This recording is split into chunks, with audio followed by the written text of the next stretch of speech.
आज मी नाचणी, बाजरी आणि गव्हाचं पीठ वापरून अतिशय पौष्टिक असा हा हेल्दी चॉकलेट केक बनवलेला आहे. यामध्ये साखरेऐवजी गुळाचा वापर केलेला आहे आणि बटरऐवजी आपण तूप वापरणार आहोत. तर या रेसिपीसाठी मी इथे गूळ घेतलेला आहे 1 कप. त्यामध्ये 3/4 कप आपल्याला तूप घालायचं आहे. म्हणजे मी इथे पाव कप जो असतो ते 3 कप घेतलेले आहेत. त्यानंतर यामध्ये मी दही घातलेलं आहे अर्धा कप. त्यानंतर अर्धा कप दूध घालायचं आहे. इन्ग्रेडियंट्स जे काही मी घेतलेलं आहे स्क्रीनवर दाखवलेलं आहे.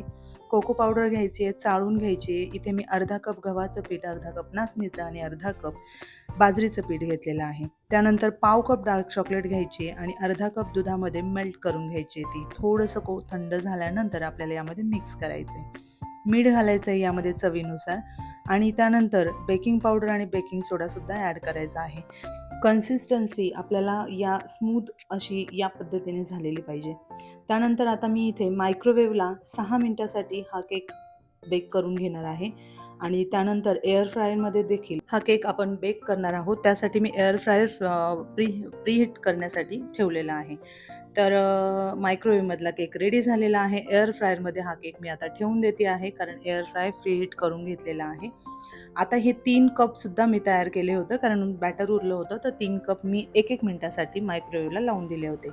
आता ह्या केकला वरून आपल्याला डार्क चॉकलेट लावून घ्यायचं आहे. डार्क चॉकलेट मी मेल्ट करून घेतली होती आणि त्यानंतर या केकवरती ठेवलेली आहे. तर मुलींनासुद्धा हा केक खूप आवडला.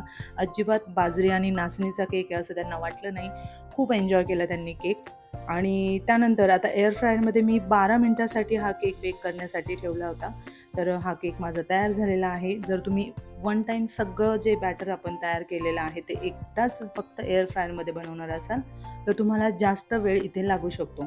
मला एअर फ्रायर आणि मायक्रोवेव्ह दोन्हीमध्ये बनवायचा होता, म्हणून मी अर्धं बॅटर केल्यानंतर या पद्धतीने बनवून घेतले आहेत. म्हणजे तुम्हाला एअर फ्रायर आणि मायक्रोवेव्ह दोन्हीमध्ये सुद्धा हा केक बनवता येईल. त्याचबरोबर कढईमध्ये सुद्धा तुम्ही मीठ घालून कढई थोडी प्रीहीट करून घ्यायची आणि त्यानंतर त्यामध्ये सुद्धा हा केक तुम्ही बेक करू शकता. तर अशा पद्धतीने अतिशय मॉइस्ट आणि हेल्दी केक आपला तयार झालेला आहे. नक्की ट्राय करून बघा. रेसिपी आवडली असेल तर लाईक करा, चॅनलला सबस्क्राईब करा, शेअर करा रेसिपी. पुन्हा भेटूयात नवीन व्हिडिओमध्ये. तोपर्यंत नमस्कार.